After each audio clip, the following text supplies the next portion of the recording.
So 2K released the all-time team rosters yesterday, and there's an awful lot of players that weren't in previous 2Ks that are actually on these rosters.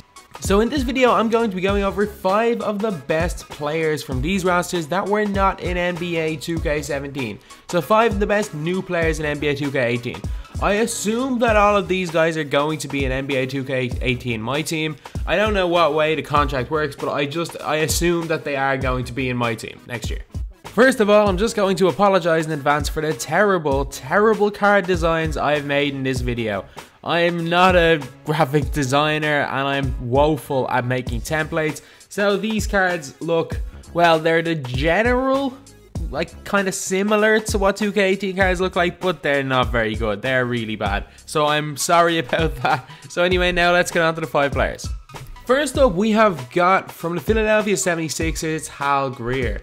Hal Greer was a point guard / shooting guard for the Sixers, but is only 6'2", meaning that you'll be playing a point guard if you are using him in NBA 2K18. He was an NBA champion in 1967. He was a 10-time NBA All-Star from 61 to 1970. He was an All-Star Game MVP in 68. He made the All-NBA second team 7 times. 7 times in a row he made the All-NBA second team, but never actually made the All-NBA first team. Stats wise, he averaged 19.2 points per game, but did only shoot like less than 50% from the field, which I don't know if that was good or bad back then. I'm not sure, but he didn't shoot over 50% from the field in any season of his career. It's hard to judge what 2K are going to do with him because obviously he played before the 3-point line, so you don't know whether 2K are going to bump his 3-point stat for no reason or they're going to put it really low, but it's very hard to tell. This is a card that I'm not really that excited about because, to be honest, like, who's going to want to use a 6'2" 2 guard, especially if it's not a great shooter? If he is a good shooter, maybe I might use the card, but no, I can't really see myself use this card too much, and I don't think it's going to be that relevant, to be honest, in the grand scheme of things in 2K18. Next up, we have got Billy Cunningham. Yep, Billy Cunningham. He was an NBA champion in 1967, he was a 4-time NBA All-Star, and made the All-NBA first team 3 times from 1969 to 1971. He then went to the ABA for 2 seasons, where he was the ABA MVP in 1970, obviously making the All-ABA first team that year and an ABA All-Star. For his career, he averaged 21.2 points per game, starting off averaging 14.3 and then having a season in 1969-1970 where he averaged 26.1 points per game for the Philadelphia 76ers.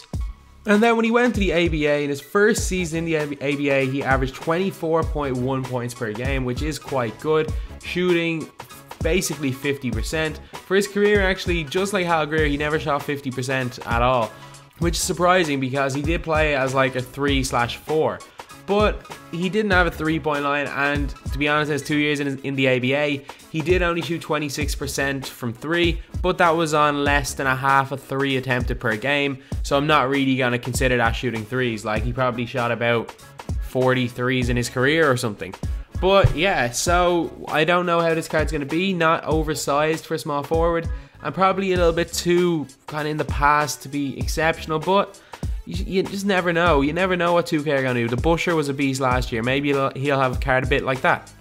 Next up, from the Denver Nuggets, we have got Dan Issel. I had no idea who he was when I was going over the squads yesterday, and someone said that he was one of the best players in the ABA. That's what I assumed. I was like, he must have been great in the ABA. I had no idea who he was, but his accolades are unbelievable. He was an ABA champion, a 6-time ABA All-Star, ABA All-Star Game MVP. He was an NBA All-Star as well. He made the All-ABA first team in 1972.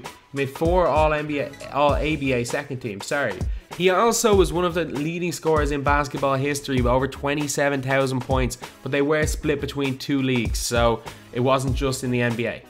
In his rookie year in the ABA, he averaged 29.9 points per game. That is unbelievable. In his second year in the ABA, he averaged 30.6 points per game. Third year, 27.3, and then it dropped off a little bit. And then he went to the NBA with the Denver Nuggets and averaged 22.3 points per game straight away, and even in 1980 was averaging 23.8 points per game. He scored the ball extremely well, shooting 49.99% for his career, and he attempted some threes. While he didn't shoot a high percentage, he still attempted a good few of them, which is a bit of a surprise considering back then no real center shot threes. So you never know, 2K might just give him a high rating. Even though he did only shoot 20% for his career, he attempted a couple of threes, so 2K, knowing 2K, they will definitely bump him up in 3-point rating for no reason. Next up, we've got a guy who played in the NBA more recently, and it's Stephon Marbury. Stephon Marbury is in the all-time Minnesota Timberwolves team. He was a 2-time All-Star in the NBA, neither of them actually with the Minnesota Timberwolves, and a lot of people are saying stuff like Marbury was a superstar. Like, this is just what I say. I have a basketball channel, I talk about this constantly, the nostalgia goggles. Marbury was a good player. He was a solid player, but like, he made 2 All-Star teams. He made 2 All-NBA teams. So he's not an all-time great. And I think a lot of people were complaining, saying he deserved to be at least a 93 overall instead of an 87. I think an 87 overall is perfect. And he did have like spectacular moments, spectacular games in the NBA. So I think he'll definitely have a Diamond MyTEAM card. But I think he's rated definitely correctly anyway with his Minnesota Timberwolves card. Stephon Marbury averaged 19.3 points per game for his career, which is quite good, but did only shoot 43% from the field and like 32% from 3 on a decent amount of attempts. He was good in New Jersey, he was decent in Phoenix, he was good in Minnesota. His career just took a nosedive when he went to the Knicks. Even though he averaged good points for New York Knicks, he was a bad influence on the team. The team didn't want him, he didn't want to play there. And then all of a sudden, about a year or 2 after that, he was eating Vaseline on camera. So yeah, it'll be kind of interesting to use Stephon Marbury in game anyway, and I'm kind of looking forward to it. I wasn't a Marbury fan. I wasn't a Marbury fan at all, because I only really started watching basketball when he was with the Knicks and I couldn't stand the guy, but he will be fun to use in NBA 2K18.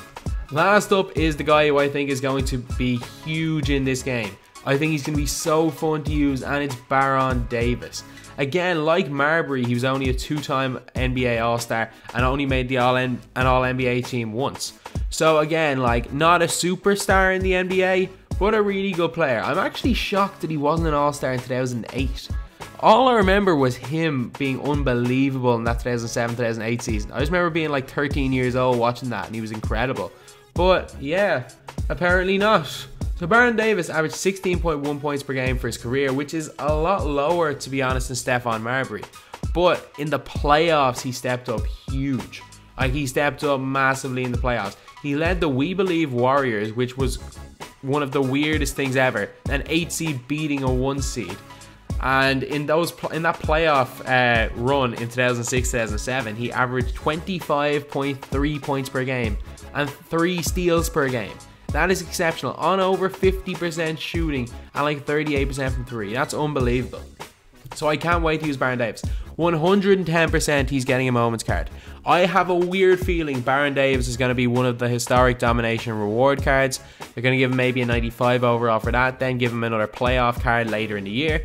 That's just kind of a weird feeling I have, and I think the 2K more than likely will do something like that. So anyway, that's the video. They are the 5 players I'm going to be going over in this video. There's actually a lot more players that 2K added in, new players anyway. Like, there's players like Jerry Sloan that wasn't in the game last year. As far as I know, Calvin Murphy for the Houston Rockets wasn't in the game. So there's an awful lot of players that 2K added in. Unfortunately, there's still an awful lot of players that we aren't going to see in NBA 2K18 that really would be great to have in the game. Players like Brandon Roy, Charles Barkley, Reggie Miller would be absolutely incredible to have.